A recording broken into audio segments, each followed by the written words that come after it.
Hello. Okay, so as an everyday hairdresser working behind the chair, I get asked on a daily basis whether or not the Dyson Airwrap is worth the investment. And then earlier this year, late last year, something, the Shark Flexstyle hit the market, and now I get asked whether the Shark is a comparable version or could replace the Dyson Airwrap, and what my opinions are. So I have been putting off buying these tools because I'm capable of blow drying my hair and blowing it out with a round brush on my own. Yet I'm also a lazy person when it comes to doing my own hair. So I decided to do a little self-comparison. So these are all just my opinions, and honestly, at the surface level, both tools are fantastic, and the Shark tool is a great tool for everyday use at home.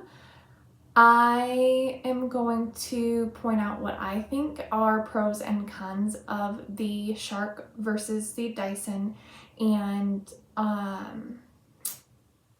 get a little nitpicky about it, but I also am working behind the chair on hair every day, so my version of picky may be different than your version of picky, so please take that with a grain of salt. This is only my opinion, not a hard fact. So I'm going to start with the Shark because it is the newer, cooler, less expensive version of the tool. So the Shark is really nice. It has a ton of power. So I really like that it has a ton of power. It's nice in the way that this is a little bit of getting used to, but it rotates around. So it's still like a traditional hairdryer when you are wanting to do the initial rough dry of the hair. It also comes with a concentrator nozzle, which is nice because it feels more realistic to me as I am styling my hair, so that feels more natural. So as far as that goes, I really like the concentrator. I also really like the diffuser that comes with this. It is a flexible diffuser, so it is a short, shallow diffuser, but it also can convert into a longer fingered diffuser, so for longer hair or to get at the scalp, it's a lot easier to dry right at the scalp with the longer fingers in this diffuser, which I find is really nice. So that is a big pro for anyone that has like wavy hair or might dabble in diffusing their hair from time to time. And then the round brush attachment on the Shark feels a lot like the Revlon tool that is the blow dryer round brush, or the Hot Tools tool that's a blow dryer round brush. It's the same, like it's still oval. It's got the two types of bristles in it, so you get really good tension when blowing your hair out with this tool. And it's got a really nice size to it, so you can use slightly bigger sections and really still get the hair dry and pull some good tension, so it doesn't take a whole lot of work to get volume and smooth like a salon style blowout. So I find that as a really nice feature of the Shark as well. And then the Shark also comes out of the box with They're curling ones. So their curling wands are kind of like a medium, more of a wave sort of curling wand, and you have to use one wand for the left side and one wand for the right side of your head. So as you're styling, you're going to have to switch out the attachments from side to side. So yeah, I think that covers all the attachments. And the power on this is fantastic. The other thing I really like is it has 3 different heat settings. So a high, a medium, and a low heat setting, plus the cool button. So you can still do a cool shot easily in your hair, and the location of the cool setting is convenient for when you're holding the tool.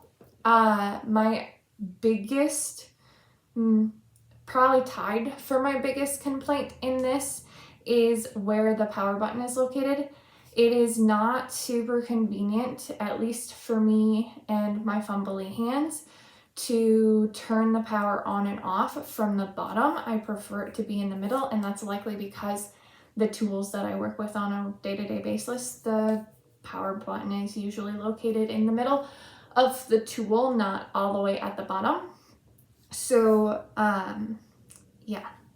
The other thing that I'm not a huge fan of, so in my many years, I've learned blow dryers lose their power and high functionality because the air vents, usually on a traditional blow dryer, it's on the back of the head of the blow dryer, but on these newer tools, it's at the bottom.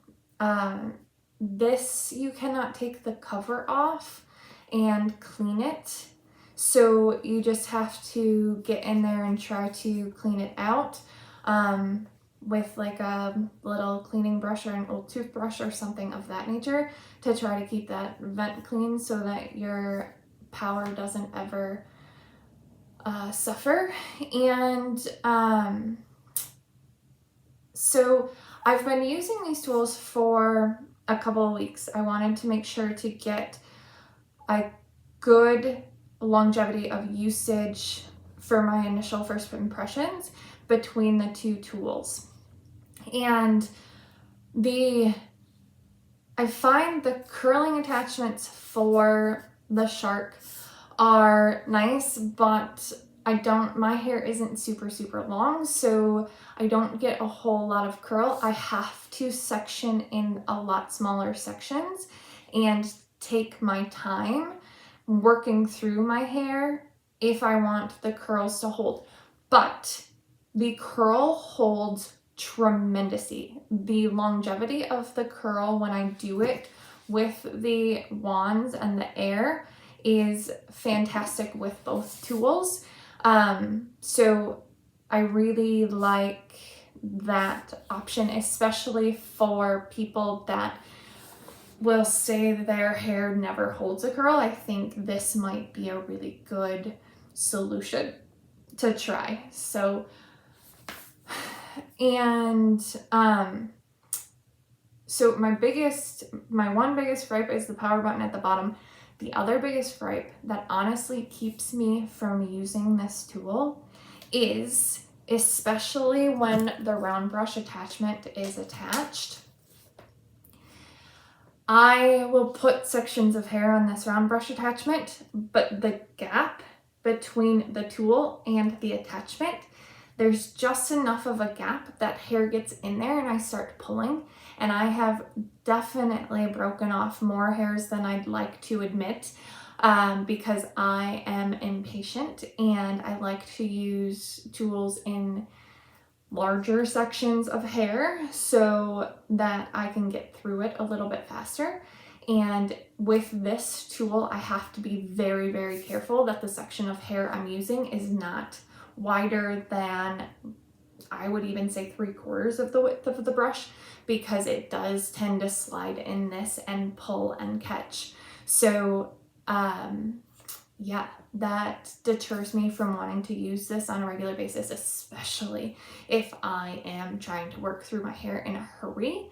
I am a little bit disappointed too, because when I take a look at this attachment's only been used a handful of times, and the bristles are already starting to show a lot of wear. So I'm getting a lot of fraying on the bristles, which is not something that I would prefer to see in a tool that's only been used for 2 weeks, even if I had been using it every day. So that is a little bit frustrating. That just tells me I'm not going to continue to get the amount of tension in my sections as I'm blow drying it out that I would hope to for a longer period of time. The one last thing is this tool feels a little bit clunky. If you can see, I can move, maybe not so much in the video. There's just a little bit of wiggle between the attachment and the tool base. There's also a little bit of wiggle in this bend. So as you're using it, as you're working through, especially if you're trying to add a bunch of tension using this brush, yeah, get a little bit of that flex back, and it makes it feel a little bit more unstable. So that is my overview of the Shark. Now with the Dyson. So if I compare the tools side by side, the Shark looks a little bit bigger, but I think it's the shape of the Shark. The Shark is more round and the Dyson is a little bit more oval, so it fits a little different in my hand. They feel about the same weight, but I didn't look up the exact weight, so I can't tell you whether or not they are the same weight. So that's that. The Dyson, the attachment for the vent to keep it clean comes off, so you can clean both the exterior and the interior vent of your tool to keep it dry and keep it functioning at full capacity. The power button is in the middle, so it's a lot more convenient. And my complaint with this is the cool shot. I don't have a separate button. You push up for power and then you push up and hold up for the cool shot. So I know a cool shot isn't something that's used a lot by the average person, but it's underutilized. It's definitely a fantastic little thing that helps finish a style or smooth out a style or set. So I like to try to educate people in the benefits of using that cool shot. It also helps you know when your hair is actually truly dry, because it might be dry to the touch, but when you hit it with the cool shot, if it gets extra cold, your hair is actually still wet, and we don't want to put any hot tools on it. So if you're using a flat iron or a curling iron after you've blow dried your hair, using that cool shot to make sure your hair is fully, completely dry is my number one go-to for making sure that you're not causing a ton of damage.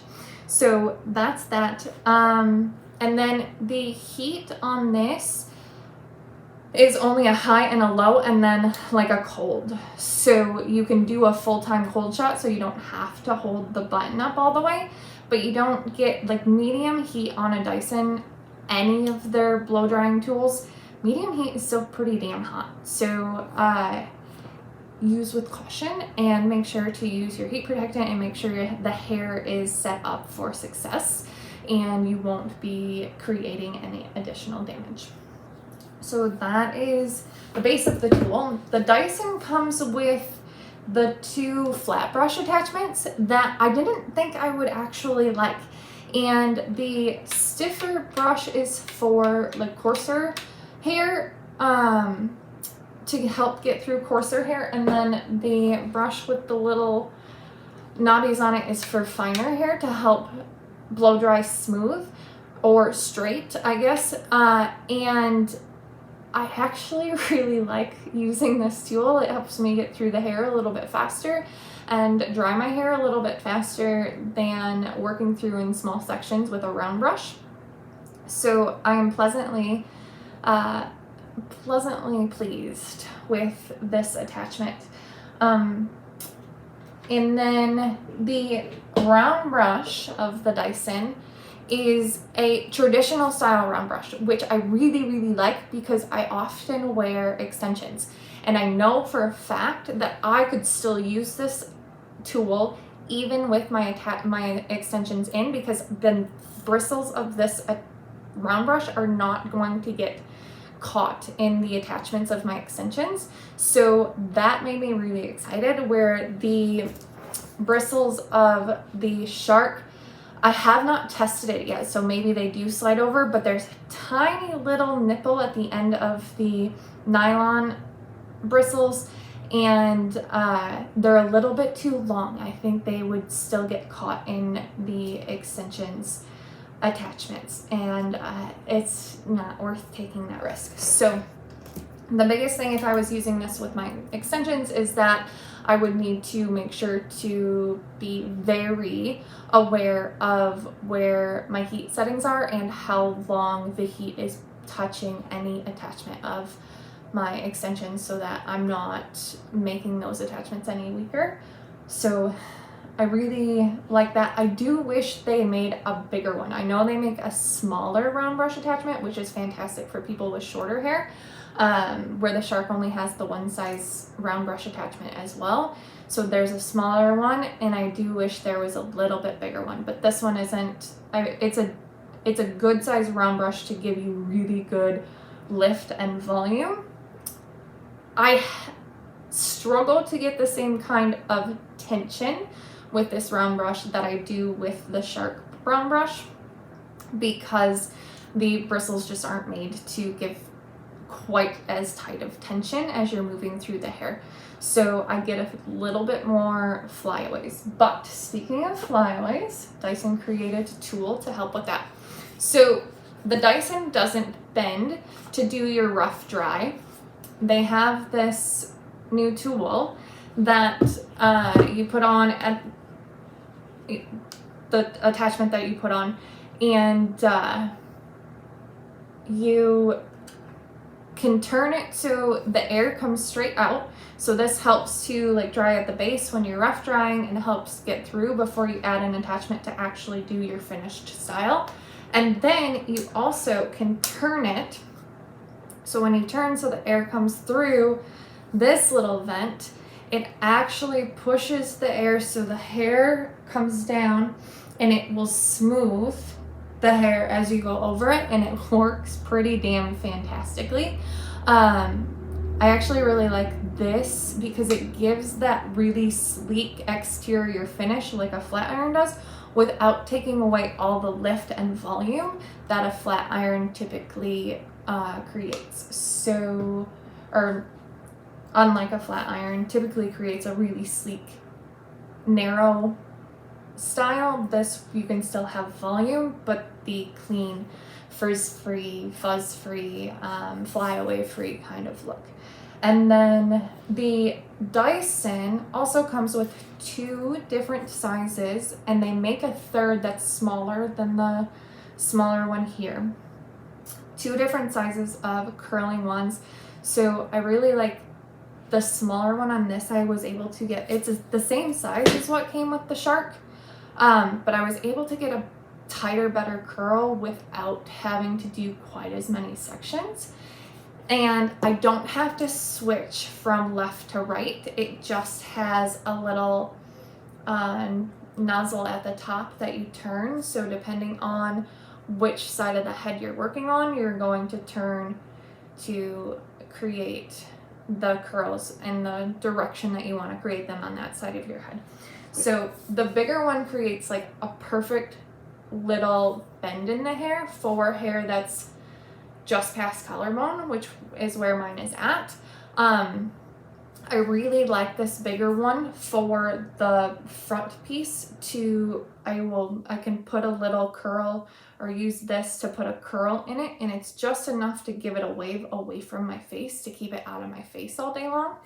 And yeah, so I can have a nice straight style with just that little bit of bend where the hair is out of my face, and I don't have to do a whole lot of work to it, and it can retain the volume that the blowout put in without having it look really polished and sleek, which is how I was doing it before with a curling iron or a flat iron. So I think that concludes my overall review of the tools. If you ask me which tool I will use the most or which tool I will prefer, it is hands down the Dyson, and solely because I'm not getting hair caught between the tool head, the attachment, and the tool base. So I don't have to worry about how big of sections I can do. Like, I can put this in the entire side of my head and there can be hair everywhere and I can still work through it, and I'm not getting anything caught and pulling and breaking off in this tool. So I know myself well enough that I'm not going to break that habit anytime soon. So I will continue to be using the Dyson. But the Shark is a wonderful, amazing, fantastic tool that I will continue to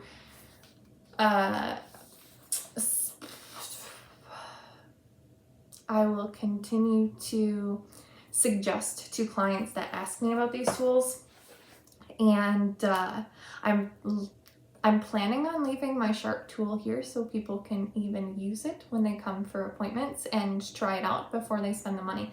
Because even at half the price of the Dyson, the Shark tool is still around $300, and that's still a hefty investment for a hair tool when you're not sure whether or not you're going to get the hang of it or you're going to like it in the first place. So I like to be able to offer that option to anyone that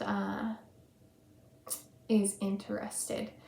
My only other complaint about the Dyson is that it didn't come with a diffuser. So if you're a person that likes to wear their hair straight or curly, the standard Dyson package does not come with a diffuser.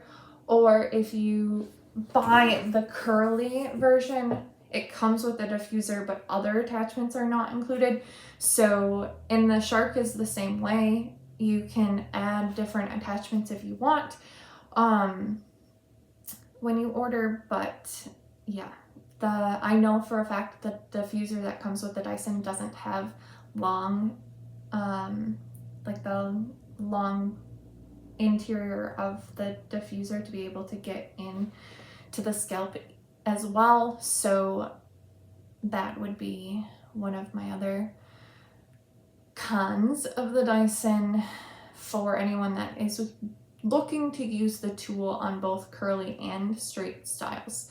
So thank you for sticking with me. Thank you for listening. If you've listened all the way through, I appreciate you, and I hope this was helpful in knowing a little bit more about each tool and the benefits and drawbacks of what one offers over the other.